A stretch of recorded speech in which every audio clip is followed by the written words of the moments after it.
Daily Trust News Center, this is the News Hour.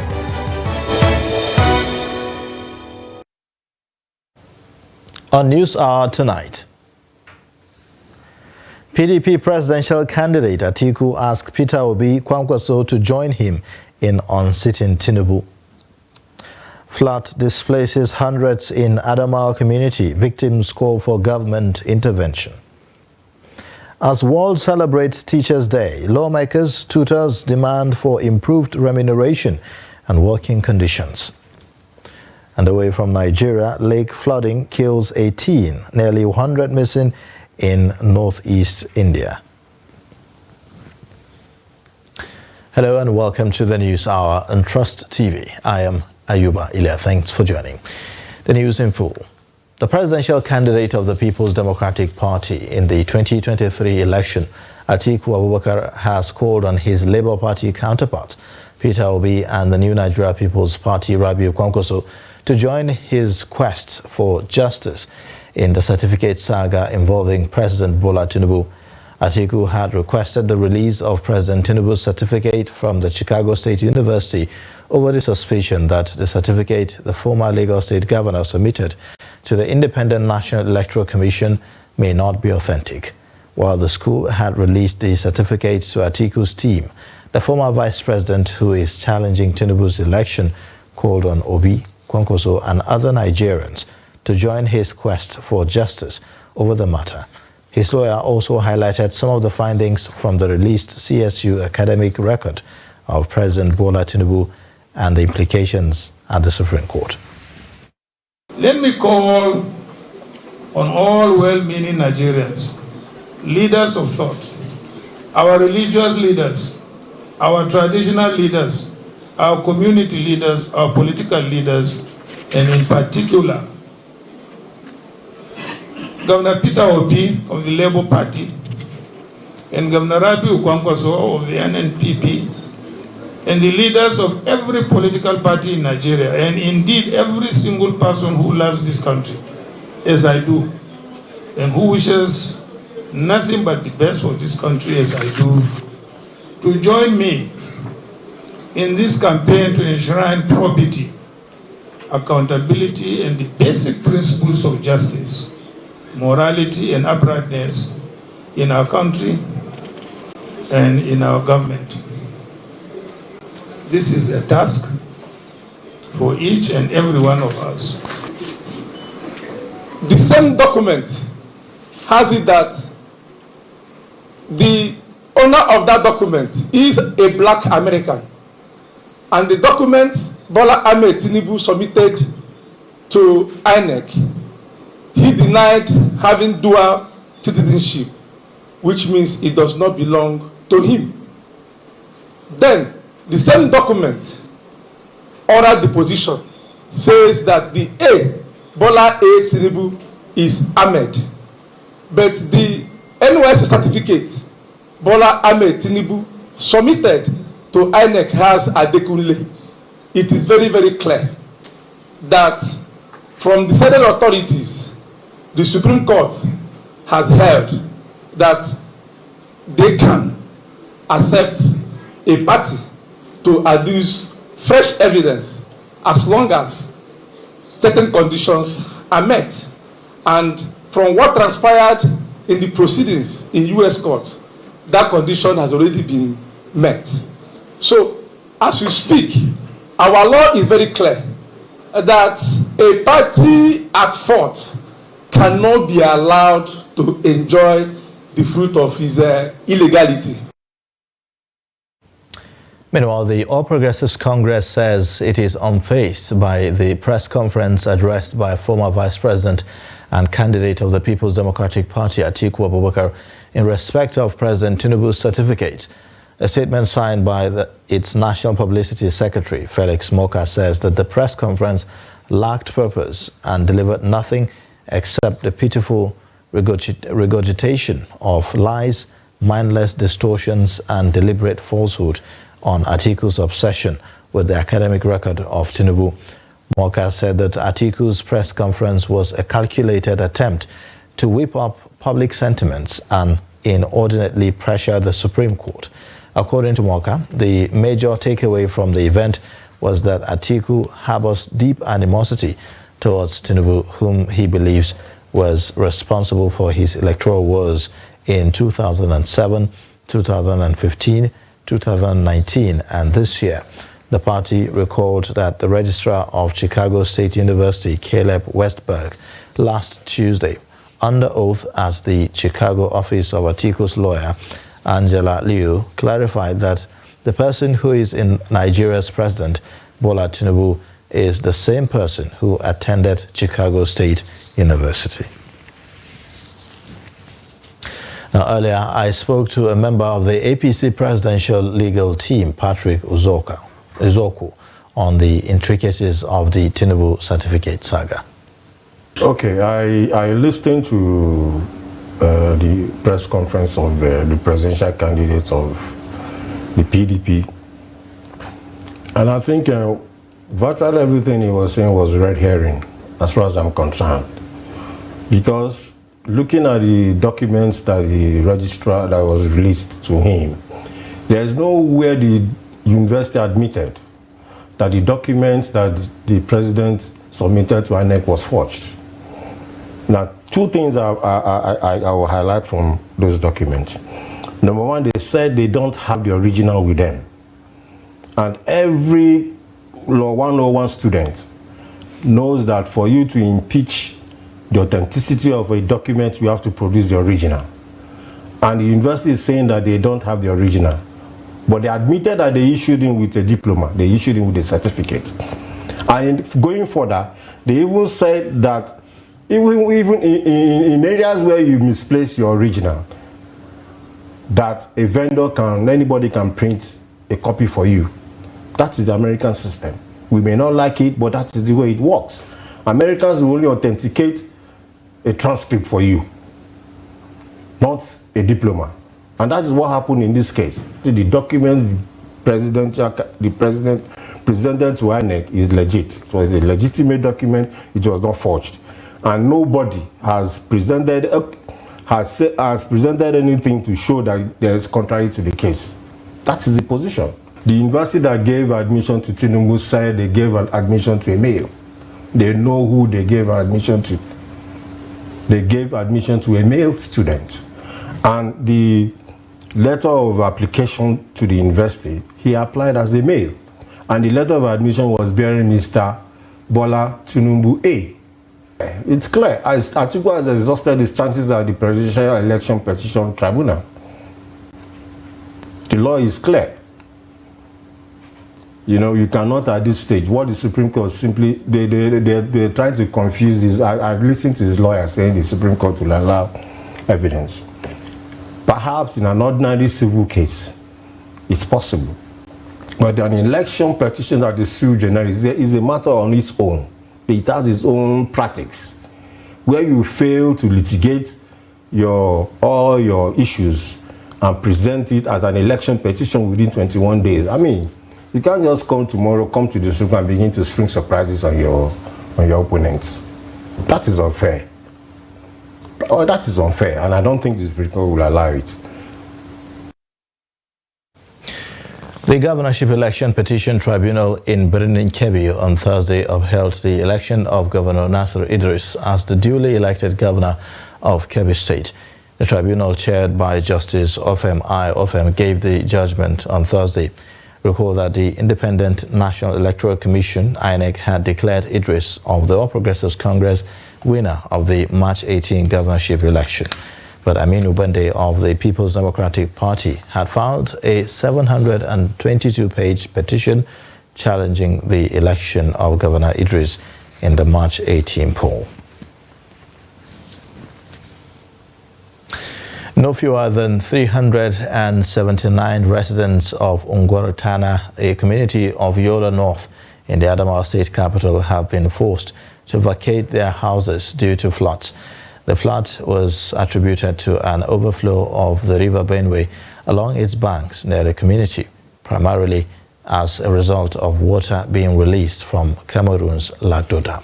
Salis Lawan reports. Although the flood happens yearly, Over 69 households who are victims are currently camping at the Government Day Secondary School Limawa in Jimeta. They are depending on only governments and non-governmental organizations for their daily feeding.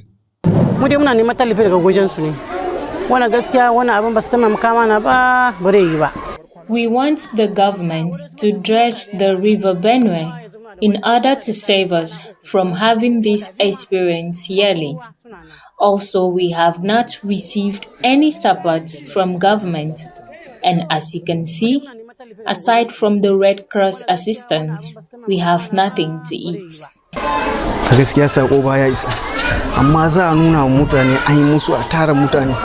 I'm suggesting that if government, individuals or any donor agency is willing to support us, let the assistance come directly to us. We have seen many cases where food and non-food items meant for us are diverted. As the result of the flood, academic activities have been affected at the Government Day Secondary School Limawa because the school is just serving as a camp for displaced victims. Abubakar Sani is one of many pupils who for now are not going to school due to the flood.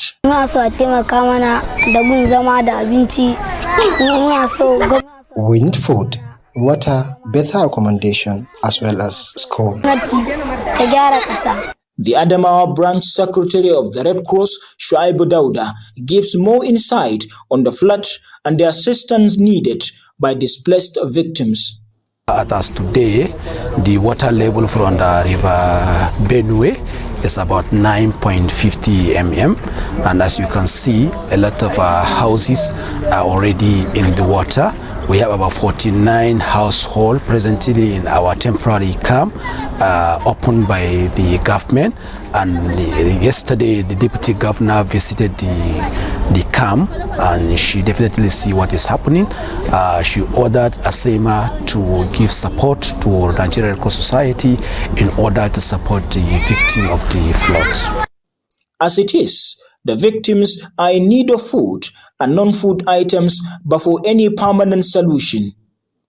Salis Lawan, Trust TV News, Yola.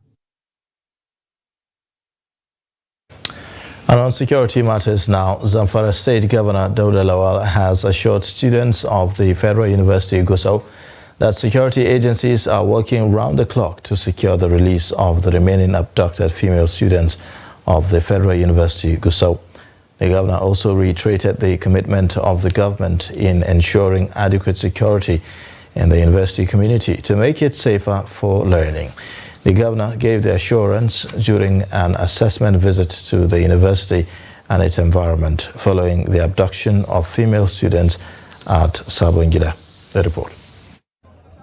The abduction of the female students of Federal University in Gusau at their off-campus hostels at Sabon Gida community and some construction workers has remained an issue of concern not only to residents of the troubled community but to parents of the affected students. Governor Dauda Lawal of Zamfara State was not in town when the ugly incident happened, but as soon as he returned to the state, he visited the Federal University Gusau with his deputy and Speaker of the State Assembly to assess the situation and received briefs from the university management with a view to strengthening the security in the university.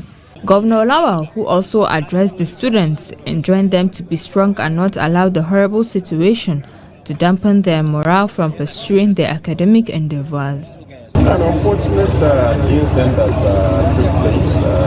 Therefore, so we have to continue to engage the parents and consult them as well as ensuring them that we will do our best to make sure we rescue the students. The students seized the opportunity to call on the federal government to effect a downward review of the school fees to enable them afford university education, especially with the current economic situation in the country. The abducted Benue State Commissioner of Information, Culture and Tourism, Matthew Abo, has regained his freedom 10 days after his abduction. He was released in the early hours of Thursday. Abo was abducted at his hometown residence in Zakibiam of Ukum local government area of the state on Sunday, September 24, 2023. Family sources disclosed that his abductors released him in the early hours of Thursday and has already been reunited with his family. The sources, however, did not state whether ransom was paid for the commissioner's freedom. The corpse of missing Ardo, the Fulani leader of Panyam district of Mangu local government area of Plateau State, Adamu Idris, who was declared missing, has been discovered.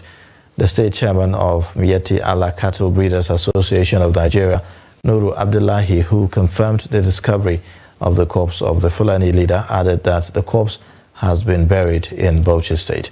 Adu Musa reports. The deceased was declared missing on September 24, when he was said to be returning from a visit in the area. Briefing journalists on Thursday at the headquarters of the command, the spokesperson of Operation Safe Haven, Captain Oya James, said the remains of the Fulani leader were found around Panshim Bauchi Road following a special forces tracking operation conducted by troops of Operation Safe Haven based on credible intelligence from locals. The body has since been handed over to the family for proper burial. This breakthrough was made possible through the continual community engagement employed by Operation Safe Haven. This remained key to the search operation as troops worked closely with community leaders and critical stakeholders. The state chairman of Magban, Nur Abdullahi, appreciated the effort of the operation for discovering of the Ardo's corpse and called on members of the group to remain calm. We have just done the funeral prayers. We are now taking him to the graveyards. So, in a nutshell, we are able to recover the dead body. The dead body was buried somewhere in Panyam because of some signs we can see, and was carried today, this morning, and being dropped in Dawaki of Kanke local government, where somebody escorted the security to find out what exactly happened. Captain James said the commander of the operation, while commiserating with the family of the victim, however, called on people of the state to be vigilant and report any suspicious act around them. He further enjoined law-abiding citizens to join hands together to create a safe and secure environment for all residents devoid of criminal elements, as he assured that justice will be served on anybody found culpable. Recall that the Hado Adamu Idris Gabdo report. While condemning the incident, the command emphasized that the military and other security agencies will not relent in their efforts toward stemming down the spread of insecurity in the state. Ado Musa, Trust TV News, Jos. In the meantime, troops of Operation Safe Haven on Operation Hakorin Damisa 4 have arrested 91 suspected criminals within its area of operation from September 25th to October 4th this year. The suspects were arrested in connection with kidnapping of University of Jos students, attack on Takania village, farm destruction, armed robbery, drug peddling and cattle rustling, among others. A statement by the spokesperson of the operation, Captain Oya James in Jos, said notorious kidnappers Bashiru Musa and Idris Abdurrahman, who have been on the wanted list of the operation, were among the arrested criminals at Mr. Ali village in Bassa local government area of Plateau State. According to the spokesperson of the operation, the suspected kidnappers confessed to have been involved in the kidnapping of the 7 University of Jos students in July 2023, adding that items recovered from the suspect include one AK-47 rifle loaded with 12 rounds of 7.62 mm special ammunition.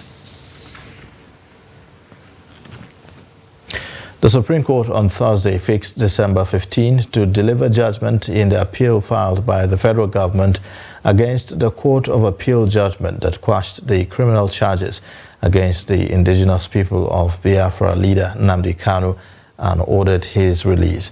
Justice Kudirat Kekere Eko fixed the judgment date after taking arguments from Kanu's lawyer Mike Ezekome, SAN, and Tijani Ghazali, SAN, who stood for the federal government.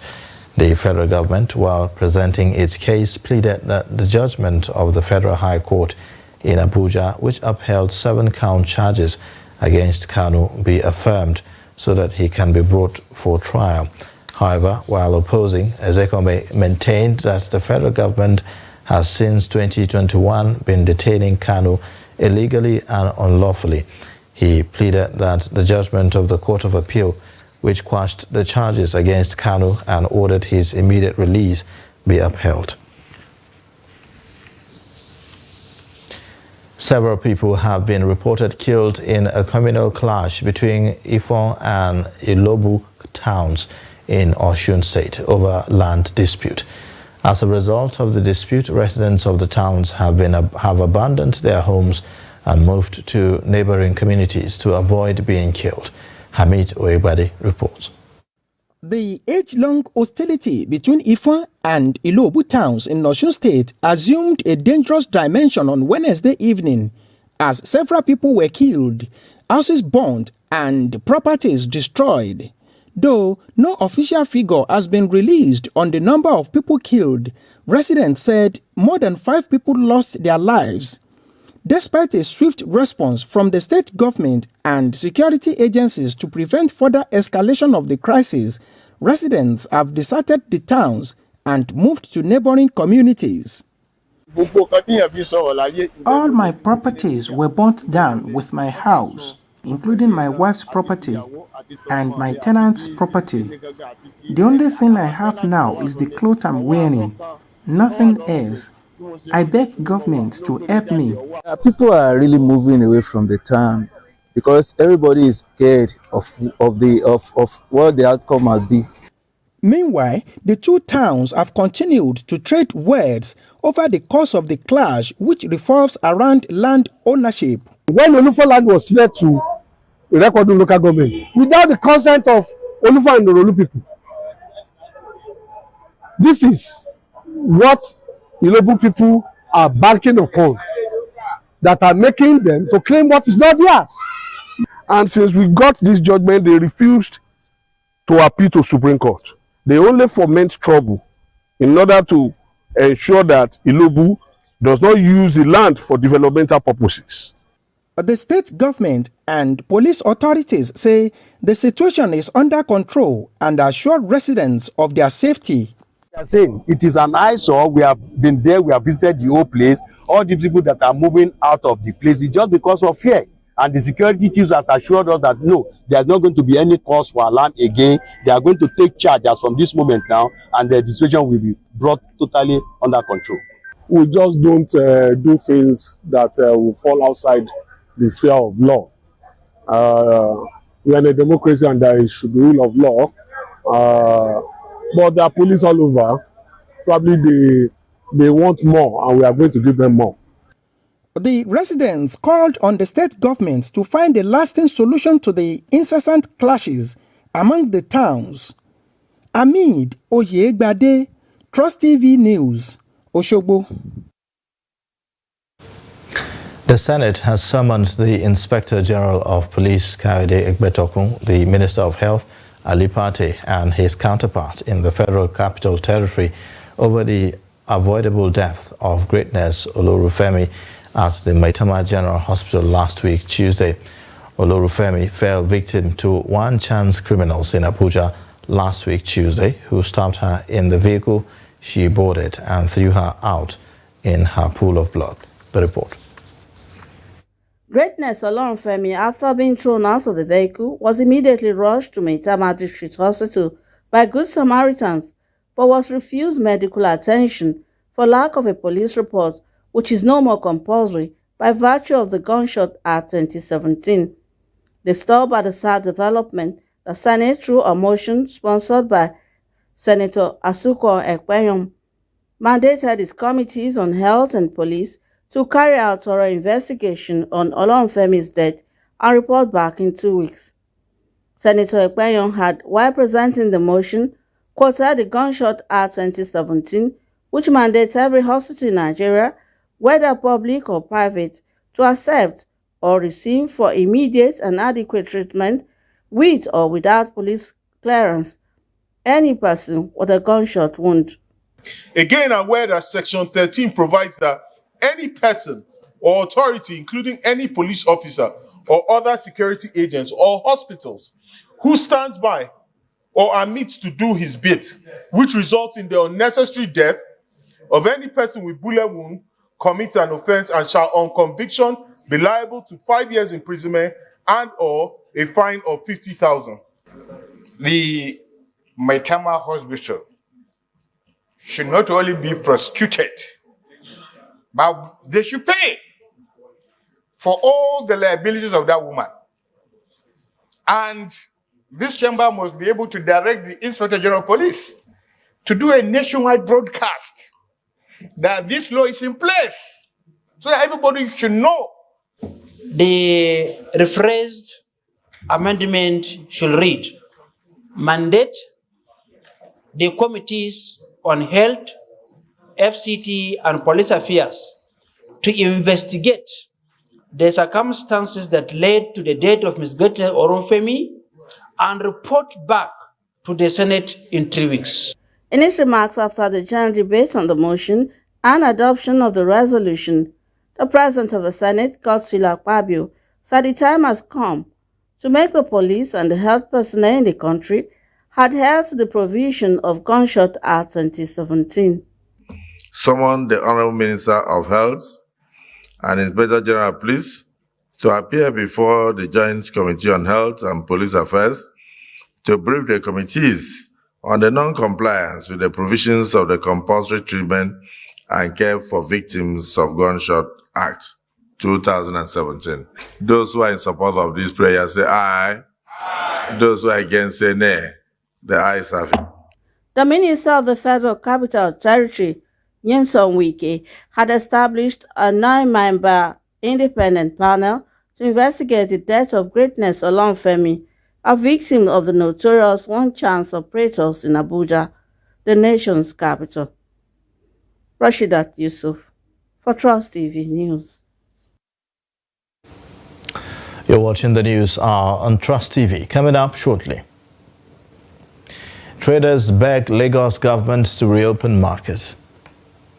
Details and more after the break.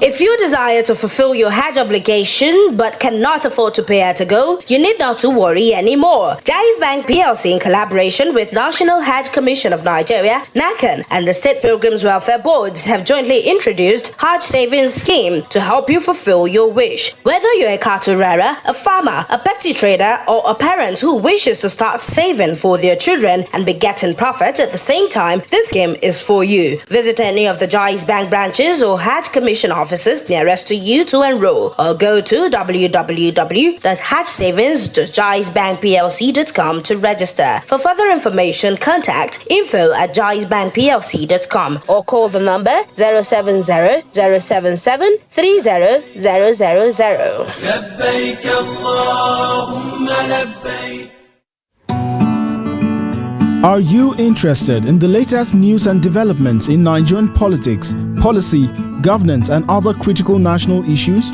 Look no further than Daily Politics on Trust TV. Our panel of experts and key people in government provide in-depth analysis and commentary on the biggest stories in Nigerian politics. And 33.3 million Nigerians are suffering from multidimensional poverty. It's a much calmer Buhari than the Buhari who was in the khaki uniform. Naira to Naira X rate is higher anywhere in the world. The Naira is higher than the exchange rate. So you want to... This central bank governor you're doing, you must do it fast. The number of casualties we have had, we shouldn't have had. Security, as far as Nigeria is concerned, we have wronged. From the inner workings of government to the latest on legislation, rule of law, implementation, and democracy, we have you covered. Don't miss out on the latest political news and discussion. Tune in to Daily Politics, weekdays on Trust TV, your source for reliable and unbiased coverage of Nigerian politics.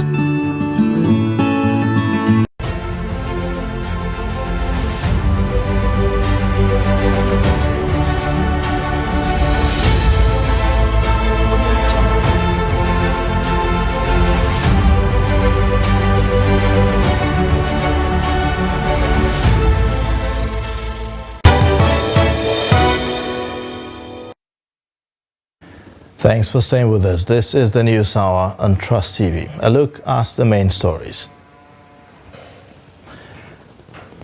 PDP presidential candidate Atiku Abubakar asked Peter Obi Kwankwaso to join him in unseating Tinubu. Flood displaces hundreds in Adamawa community. Victims call for government intervention. President Bola Tinubu has assured that his administration is determined to ensure that teachers get their due reward. The president made the promise on Thursday at the 2023 World Teachers' Day commemoration at the Eagle Square in Abuja. He regretted the challenges confronting Nigerian teachers, including overcrowded classrooms, scarce resources, and limited opportunities for professional development, which he said are the result of prolonged neglect of the noble profession. President Tinubu, who was represented by the Vice President Kashim Shettima, noted that Nigeria's future can only be safeguarded by investing in education, empowering the teachers, and providing every child with the tools to reach their dream destination. Education is a miracle that changes the fortune of a family in a single generation. Thanks to you, our dear teachers, we have broken down barriers and created a society where merit, talent, and hard work supersede the circumstances of one's birth. So by investing in education, by empowering our teachers, and by providing every child with a tool to reach their dream destination, we have safeguarded the future of our nation.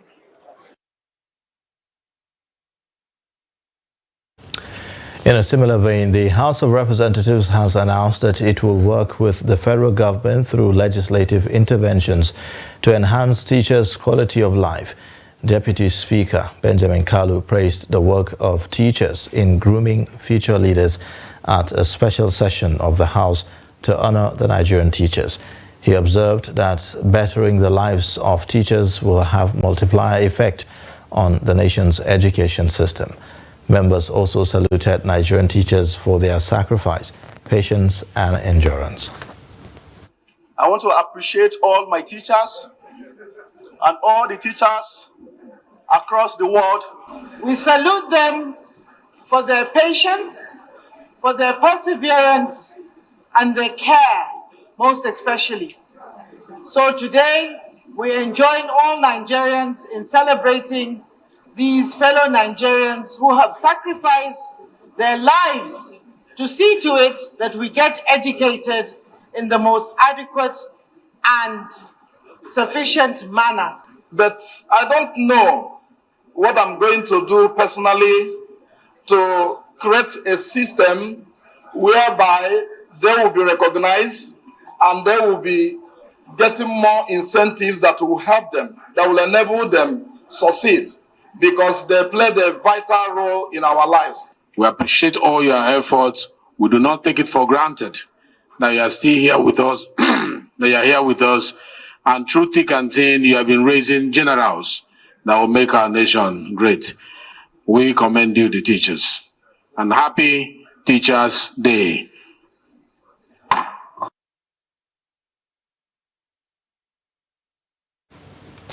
Meanwhile, experts in the education subsector have advocated the need for a safe environment, saying an all ill-secured atmosphere could hurt the learning process. They stated this as part of the 2023 Teachers' Day celebration in the country. Habibat Ajayi reports. World Teachers' Day is held annually on the 5th of October to recognize the important role that teachers play in education. The national president, Nigerian Union of Teachers, Audu Titus, called on the federal government to improve teachers' welfare, pay gratuities, pensions, and address other pending issues. It is imperative, therefore, that we use this remarkable day to re-echo our call on government at all levels to ensure recruitment of adequate professionally qualified teachers to address the acute shortage of teachers in our schools.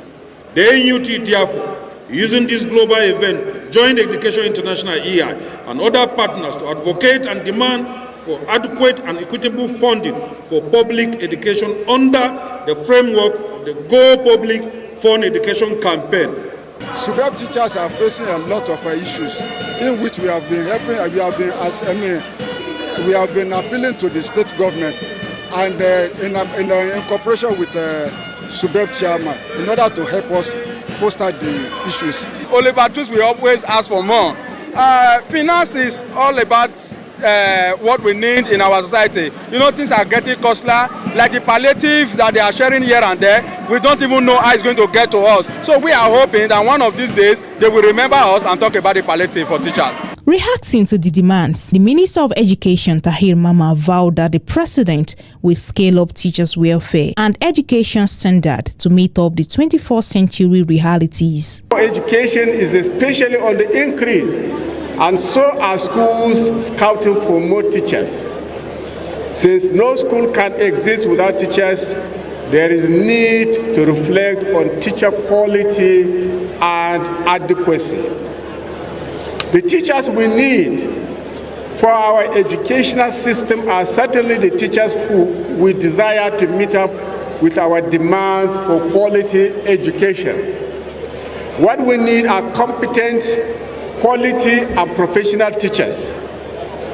We appreciate our educational system and teachers for their commitment and while we reflect on the predicaments, especially as it concerns the challenges of the teaching profession. However, the Nigerian Union of Teachers decried the inadequate funding and investment in education as one of the major barriers to quality and functional public schools in Nigeria. Abibat Ajayi, Trust TV News, Abuja. Still on the World Teachers Day, a university lecturer with the Benue State University, Terumu Gaju, says that teachers have been neglected and as such, there is nothing to celebrate on Teachers Day. The university don is concerned that despite efforts the teachers garner to support national development, they lack commensurate treatment. You have that report from Jimmy Azande. The university don is worried that at the moment there is no motivation, especially at the state and local government levels in Nigeria. Education should be free and teachers should be encouraged. Teachers should be encouraged in all ways so that they will be happy and proud of doing the job. Teachers are no longer proud of their job. And one funny thing, teachers are so humble, they are so gentle, they are so reliable. In spite of this neglect, in spite of government neglect, teachers are actively involved in trying to render their services. Some of the respondents told the role of teachers in national development and appealed to the government to do more for them. The president himself was taught by a teacher. The National Assembly members we see, we are taught by teachers. So teaching is a good one. The major problem I have as a teacher is our welfare. It has not been properly taken care of. So I want to appeal to the federal government to look into that matter and at least upgrade our welfare. It should motivate us and even look into the development of our schools. Some facilities we need in the school, we lack them because the government has not been fully given attention to teaching. They are doing their best because every walks of life, in any corner, you know that you pass through a teacher. So even the president of their governors, House of Reps, senators, everywhere they are, they pass through a teacher. It's teacher that has given it to them, giving knowledge to them, that they are there doing whatever thing they are doing. So it's good to appreciate and give commendation to teachers, what they are doing, because they are the root of our knowledge on this earth. In Benue State, the teachers, especially at the primary school level, were owed years of salary arrears by the Otom government. They are hopeful that Governor Alia will improve the situation, as he promised in his manifesto. Jimmy Azandi, Trust TV News, Makurdi. And in Bauchi State, primary school teachers have decried the non-improvement in their condition of service and other welfare issues relating to their responsibilities. Now, they disclosed this to Trust TV on the occasion of the 2023 World Teachers Day set aside by UNESCO to address issues around teachers. Adam Imam reports. The 2023 World Teachers Day celebrations focus on collaborative ability and global imperative to reverse the teacher shortage. Some teachers within the state capital appealed for government's intervention in the area of supervision and learning materials, as well as provision of basic facilities in all schools and an upgrade in their remuneration. We need the cooperation of the society, the government, the society plus the government to join us together, and also the parents. So individual, as in the government, cannot do it alone. So they have to be a collaboration between those three. The salary of teacher is not that well paid. That is why the outside society are looking at teaching as nothing. Khadija also laments the way parents are blaming teachers for their children's poor performance instead of them contributing their quota to the children's learning process at home. At least if they can help us by checking what they have learned from the school, there is motivation. What they have learned from the school will stay there in their brain. The state government says it is now more committed to teachers' welfare and assures of adopting new methods for checking basic schools activities to improve education across the state. About quality assurance with the use of fingerprint monitors, with the use of quality assurance solutions where our support officers, what we call education inspectors, staff officers in the various local government and schools that will use to monitor the activities of our teachers. Through that effort, we're able to fish out ghost teachers, inactive teachers, etc. We cannot have success all through. We have challenges. Jamila maintained that soon as the state will witness rapid improvement in primary school and teachers while addressing infrastructure deficit as well. Adam Imam, Trust TV News, Bauchi. Operatives of the Department of State Services have arrested and detained the erstwhile Dean of Faculty of Law at the University of Calabar, Professor Cyril Ndifong, over his alleged involvement in the sexual harassment of female law students. Now, there were a series of protests in the institution against the University Don, who was later suspended by the management of the University of Calabar, while an investigation into the allegations commenced immediately.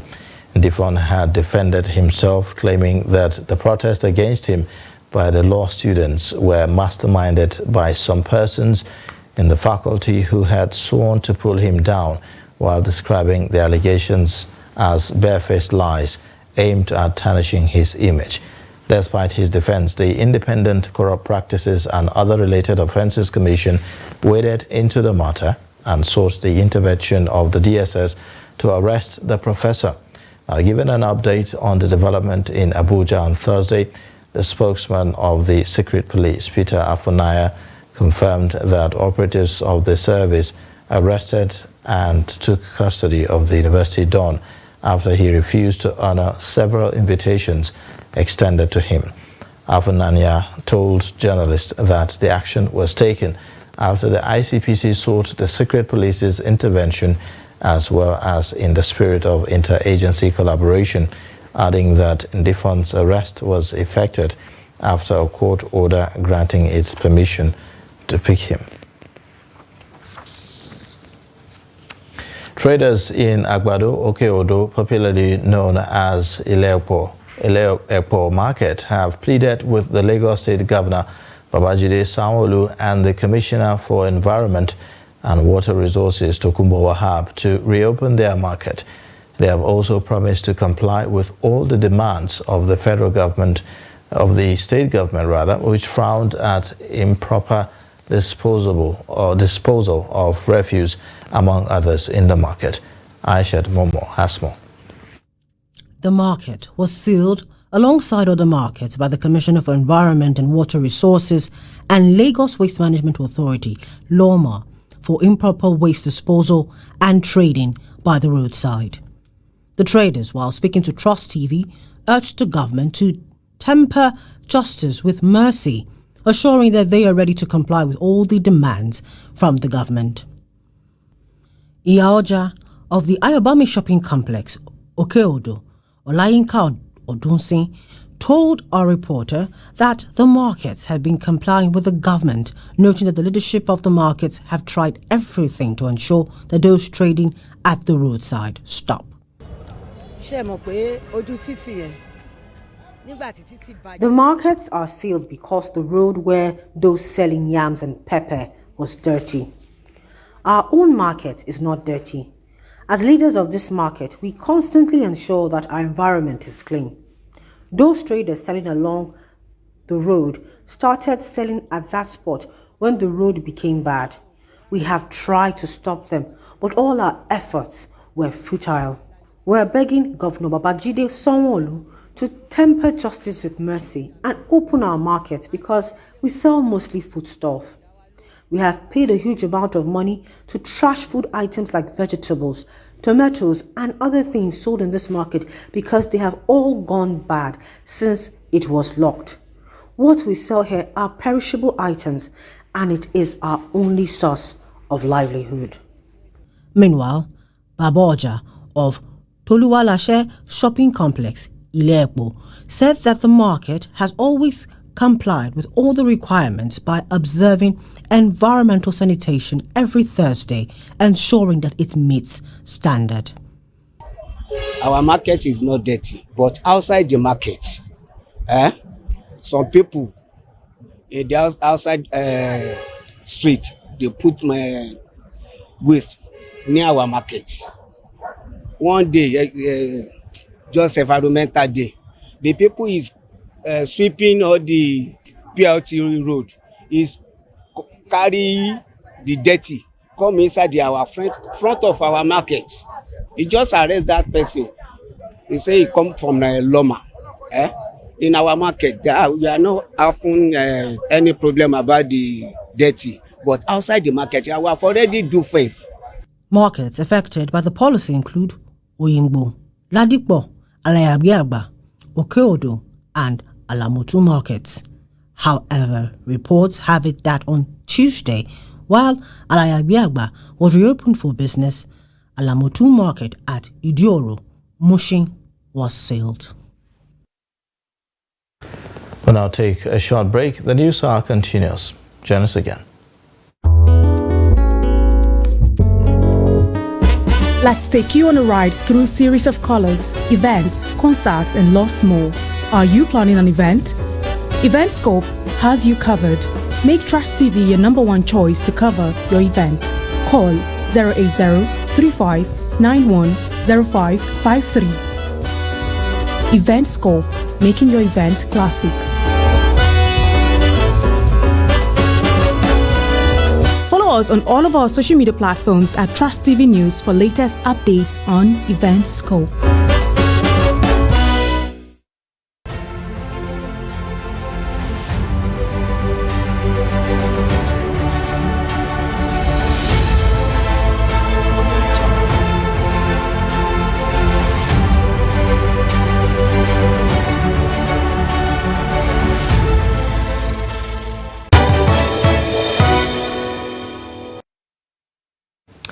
Welcome back. You're watching the News Hour on Trust TV. It's time for us to take a look at business updates with Chiamaka Nwafo.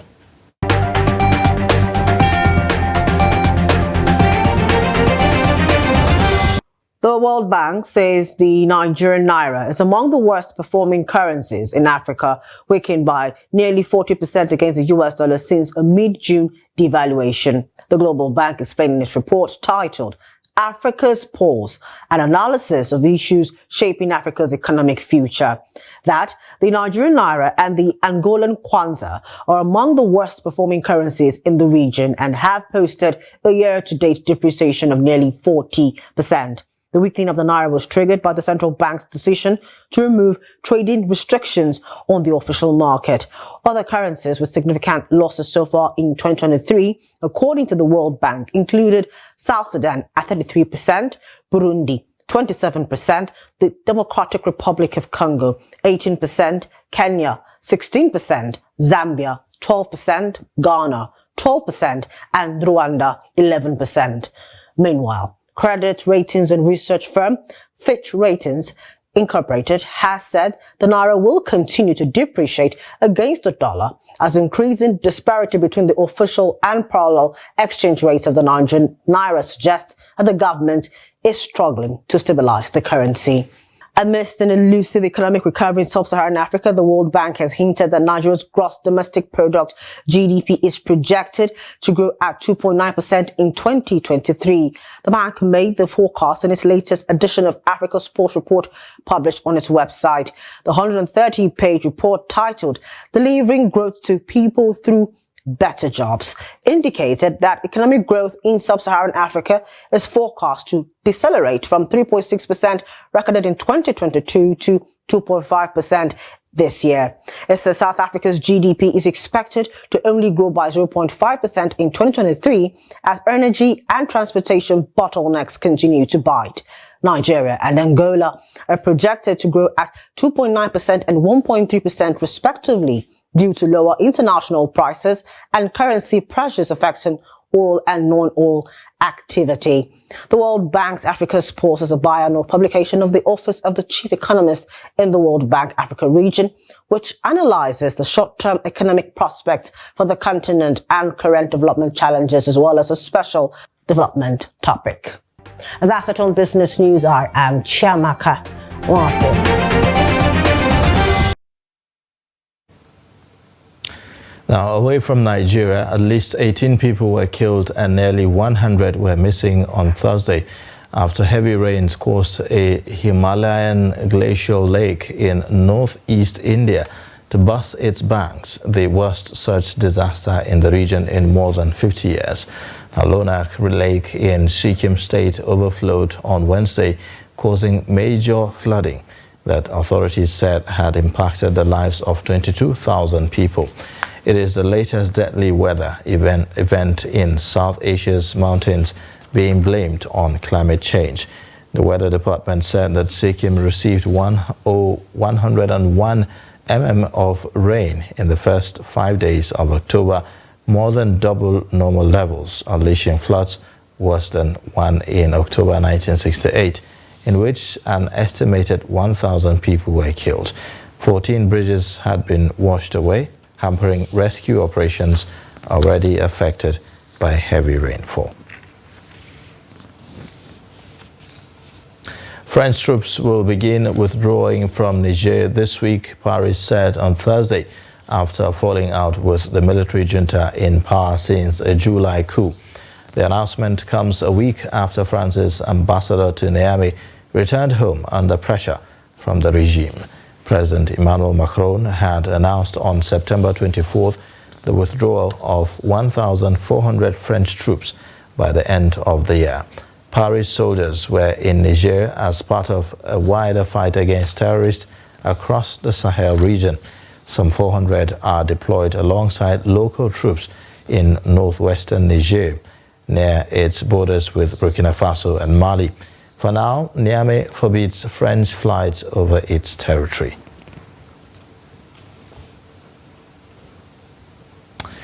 For more updates on sports, we have Emmanuel Fashemi.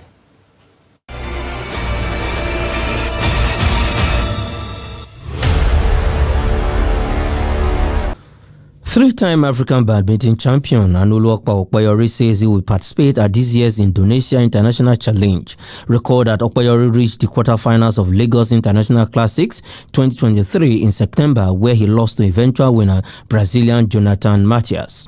The Nigerian star did not feature in about 3 events because of visa issues, as there were no direct flights to all of the 3 venues of the tournaments, Guatemala, Peru, and Belgian International Classics, respectively. Anu Oluwapo, who is African top-ranked badminton player, is optimistic this time he will be able to attend the 2023 Indonesia International Challenge Classics if visa hitches don't resurface as he look to get ranking points for Paris 2024 Olympics qualification. The Classics is billed for Jatim International Expo Convention Center from 17th to 22nd October 2023.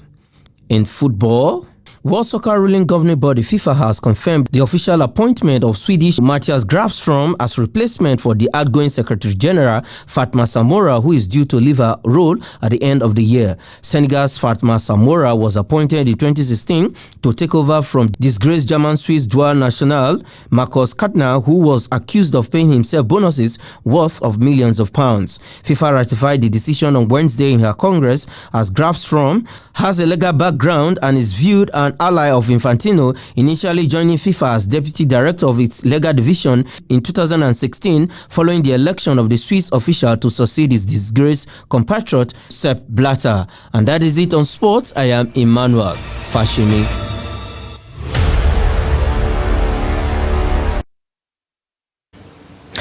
And that's a wrap on the News Hour for tonight. In case you've missed, you can always catch up across all our social media platforms and also on our YouTube live stream. I am Ayuba Ilya. Thanks for watching. Bye for now.